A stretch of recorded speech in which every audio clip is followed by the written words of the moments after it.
My name's Jason Tiedick, and I help people conquer, not just overcome, but conquer their fear of public speaking.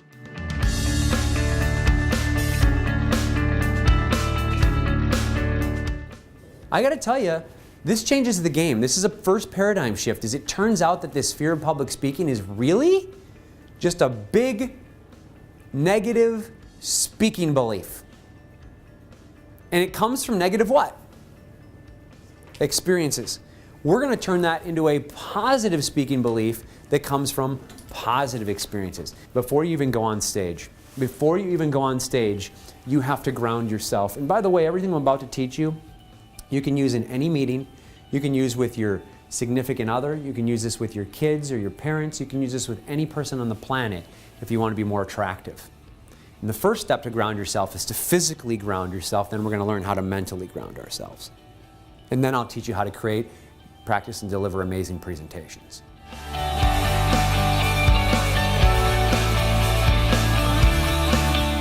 And as a competent adult, you don't even think about brushing your teeth anymore. It's like second nature. That's the way I'm going to make public speaking for you. Because you're going to be so excited when it's done and how it went that you're just going to do the next one like it's brushing your teeth. It's going to get easier and easier and easier. We're going to start with the agenda, and on page 47, halfway down, I can tell you I've consulted with thousands of people on how to create their presentations, and I can tell you the one critical mistake that they make.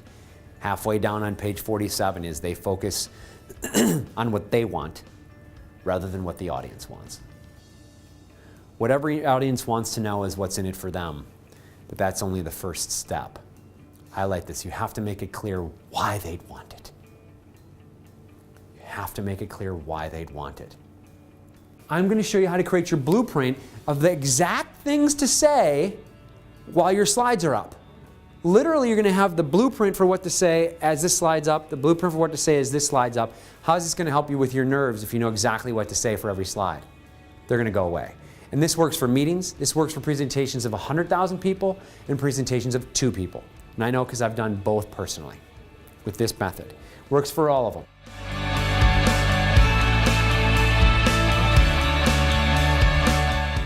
Can you highlight this with me? Audiences love being around attractive speakers.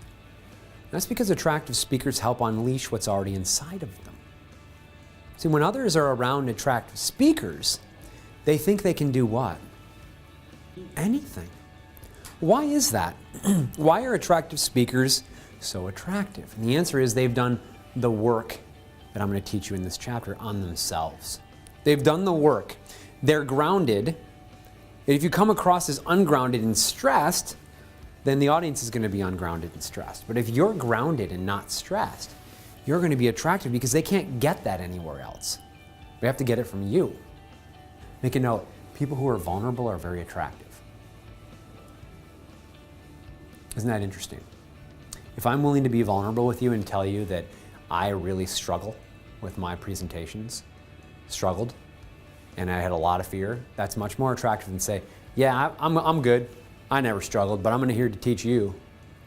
Not very attractive. And if you just present that first 30 seconds to 2 minutes of your presentation, the one that we practiced all the blueprint for, and you do it with your slide, and you stand up and do it, you're going to find your 5 nervous habits. You'll find them in the first 2 minutes. So what I'm going to suggest you do is you just remove these things in the first 3 minutes. Because guess what? On page 92, there's 4 ways to overcome your nerves through practice. Number 1, I want you to go through your material 90-10, get excited about it. Number 2, I want you to go through the first 5 minutes of your presentation at least how many times? And I want you to record yourself for one of them. Promise me you'll do this. Record yourself for one of them. Write it in the margin. Record yourself for 5 minutes straight. It will be painful to watch it. I can tell you most of my clients say, Jason, it's just painful for me to watch myself on video. I don't want to do it. And I look at them and I say, well, that's how they feel. That's how they feel. Once you can get comfortable watching yourself on video, that's when they'll be comfortable watching you. And you get to the point where you're not showing any nerves anymore, but your heartbeat is still bumping like mine does in that first 30 seconds. Are you still okay? Mm-hmm. As long as they don't see the nerves, you're good. Seriously, you're good. Don't miss this. So many people go, oh yeah, it's just a pause. No. It's a pause. No, it's a pause. Do you realize the gold with which this thing is called a pause? It's gold. Because your brain can finally replace, not remove, the filler. Look at the next one. This is good business. Now, the most important thing here is revenue. This is good business. The most important thing here is revenue. Why does that pause sound so cool? Have you noticed that pause is powerful?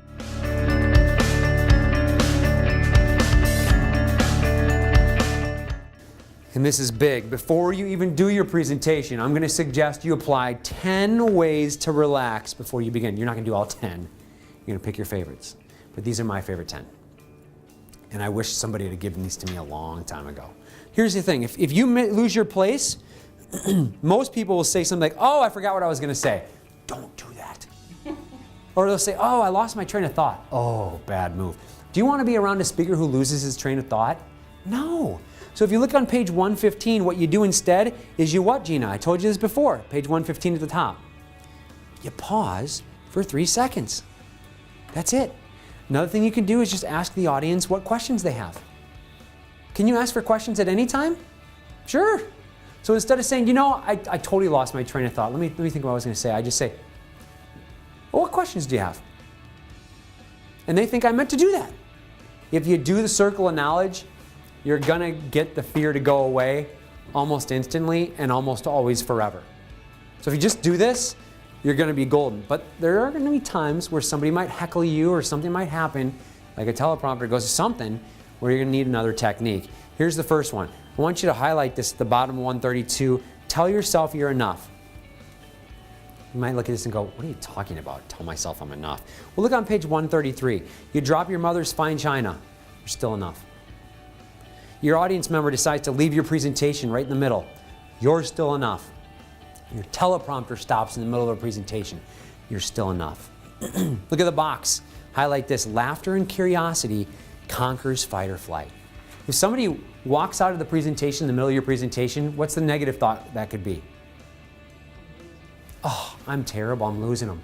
But you could also just be curious and go, well, that's interesting. Huh. Somebody decided to leave. That's interesting. When I close a presentation, here's what I do. I show you this last slide.